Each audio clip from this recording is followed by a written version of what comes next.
শুভ সকাল বন্ধুরা, সবাই কেমন আছো? আশা করছি ভালো আছো, সুস্থ আছো। আর আমরাও খুব ভালো আছি।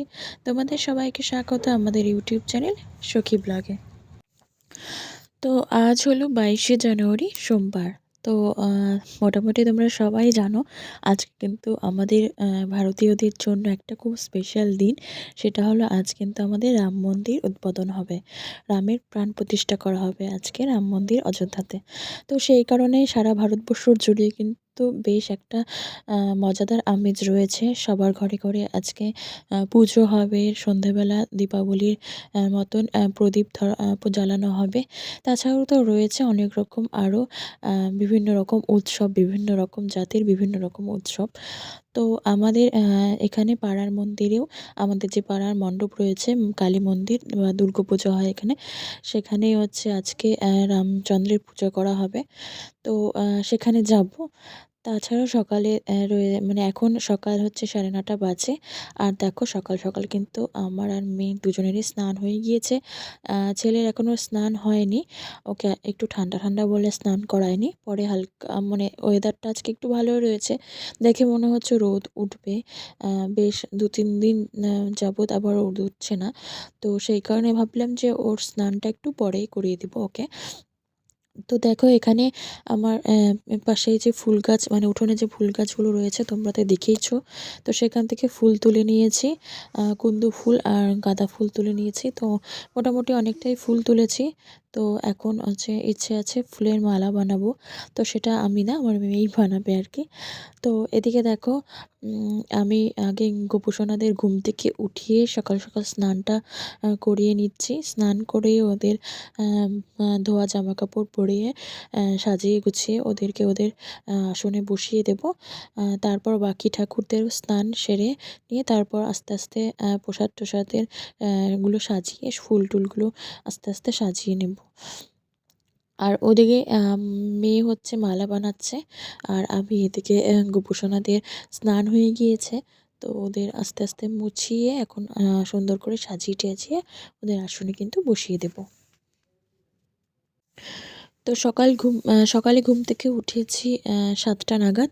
তো 7টার সময় উঠে বাসি কাজকর্ম সেরে নিয়েছি। তারপর করব হচ্ছে সব কিছুই নিরামিষ, মানে নিরামিষ খাবো সেটাই ইচ্ছার ছিল আর কি। তো সেই কারণে সকাল সকাল উঠে ধোয়া মাজা, রান্নাঘরের সব কিছু ধুয়ে টুয়ে পরিষ্কার করে তারপর স্নান সেরে সমস্ত জল ঠলগুলো, রান্নাঘরে খাবার জল, রান্নার জল ঠলগুলো সব আলাদাভাবে নিয়ে তারপর কিন্তু আমি এখন চলে এসেছি ঠাকুর ঘরে।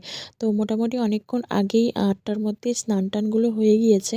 তো বাকি কাজকর্মগুলো করতে করতে মোটামুটি একটু বেলা হয়ে গেল। আর তাছাড়াও তো 11টার থেকে 1:30টার মধ্যে পুজো দেওয়ার একটা নিয়মের কথা বলা হয়েছে।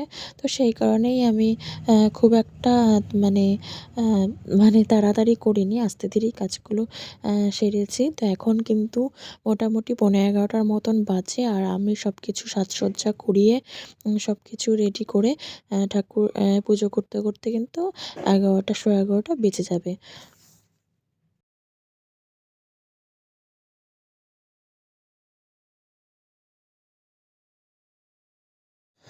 তো দেখো এখানে আমি আমার ঘরে বজরংবলীর একটা বড় ফটো বাঁধানো ছিল আর কি।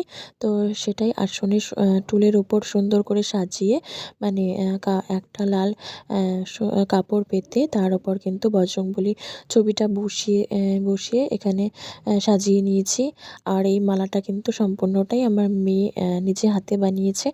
আমি একটু শুধু মাপটা দেখিয়ে দিয়েছিলাম কতটা করবে, বাকিটা কিন্তু সম্পূর্ণই ওর হাত দিয়ে নিজে হাতে করেছে আর কি। ফুলটাও ও তুলেছে আর মালাগুলোও কিন্তু ওই বানিয়েছে। তো ওর অনেক দিনের ইচ্ছা ছিল, যবে থেকে ও শুনেছে যে রাম মন্দিরের পুজোর দিন সবাই ঘরে ঘরে পুজো করবে। তো সেদিন থেকে ওর একটা ইচ্ছে ছিল যে ও নিজে হাতে একটা মালা বানাবে, ঠাকুরকে পরাবে। তো আমার আসনে প্রত্যেকটা ঠাকুরই তোমরা দেখেছো মোটামুটি অনেকটাই ছোট।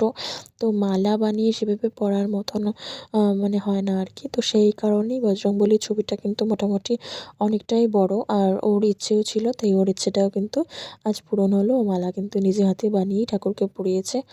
আর এখান থেকে দেখো গাছ থেকে কতগুলো গাঁদা ফুল নিয়ে এসছে, সুন্দর করে এখানে একটা ফুলের মতন আলপনা করে দিয়েছে, সেখানে থালা গ্লাসটা রাখা হয়েছে আর কি।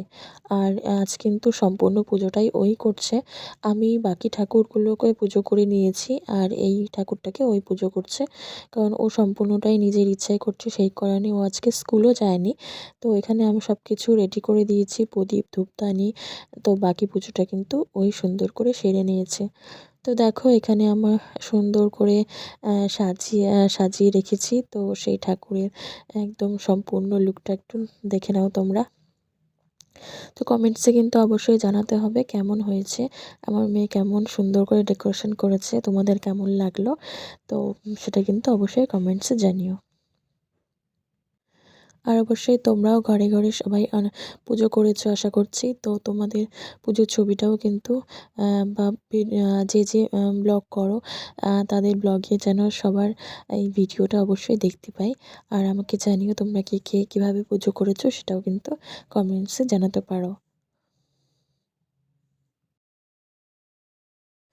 তো দেখো আমাদের বাড়ির কিন্তু পুজো দেওয়া হয়ে গেছে, মানে ঘরের পুজো দেওয়া হয়ে গেছে, এবার যাব হচ্ছে মন্দিরে পুজো দিতে। তো সেখানেও মেয়েই করবে, তো আমি একটু শিবের মাথায় জলটা ঢেলে দিলাম, তারপর এখন ও ঢেলে দিচ্ছে। তো তারপর আস্তে আস্তে ফুল টুলগুলো সম্পূর্ণ ওই নিজে হাতে সাজিয়ে নিয়েছে। তো আজকে সম্পূর্ণ উদ্যোক্তা কিন্তু ওই ভীষণ আগ্রহ মানে সহকারে ও পুজো টুজো করছে। তো বেশ ভালোই লাগছে, ওরও ভালো লাগছে, আমারও বেশ ভালো লাগছে যে অনেক কিছু শিখে গেছে, ও নিজে নিজে অনেকটা করতে পারে। তো এখন চলে এসেছি দেখো আমি তুলসী তলায়, তুলসী তলায় দুটো ফুল দেব। তো এরপর রান্না টান্না রয়েছে, রান্নাবাড়ি কাজকর্ম রয়েছে, যেটা একদমই করা হয়নি। তো এখন বাজে মোটামুটি 12:15। তো এখন গিয়ে আমি প্রথমে কিন্তু তুলসী তলায় দুটো ফুল দেব। ফুল মানে সকালে স্নান করে জল দিয়েছি, কিন্তু তাড়াহুড়োর মধ্যে আর ফুলটা দেওয়া হয়নি। তো সেই কারণে এখন 2-3টে ফুল তুলসী তলায় দিয়ে তারপর কিন্তু আমি চলে যাব রান্নাঘরে। রান্নাঘরে গিয়ে খুব তাড়াতাড়ি রান্না টান্না সেরে মানে বললাম যে তোমাদের পাড়ার মন্দিরে পুজো হচ্ছে, তো সেখানে কিন্তু যাওয়ার ইচ্ছে আছে, তো যাবো আর কি। তো সেই কারণে আরেকটু তাড়াহুড়ো করছি। তো দেখো আমি কিন্তু আমার তুলসী গাছটাকে একটা ছোট বালতির মধ্যে বসিয়ে রেখেছি। তো সেখান থেকে বেশ অনেকটা বড় একটা গাছ উঠেছে, দুটো গাছ রয়েছে এখানে, দু রকমের তুলসী গাছ রয়েছে। তো ইচ্ছে আছে একটা মঞ্চ বানানোর বা কেনার। তো দেখি সেটা কবে হয়, অবশ্যই যেদিনই করবো সেটা তোমাদের সাথে শেয়ার করব। কঞ্চনিবাস কুরু কাম্যদি খলদল গঞ্জনম মনুজতি জাহি রাজ্য মোহি বিলহি সৌবর সহজ সুন্দর সাবর করুণ নিদান সুজাস শীল স্নেহ জানত বা। তো দেখো চলে এসছে এখন আমাদের মণ্ডপে পুজো দেখতে। তো পুজো প্রায় শেষের পথে, অনেকটাই দেরি হয়ে গেল আসতে। এক তরকারি ভাত করে আসলাম, এখনও রান্না শেষ হয়নি, বাড়ি গিয়ে বাকি রান্নাটুকু শেষ করতে হবে।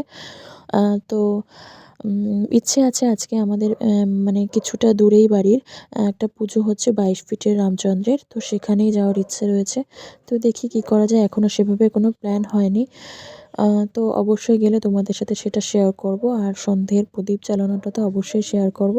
তো আজকের ভিডিওটা কিন্তু এখানেই শেষ করছি।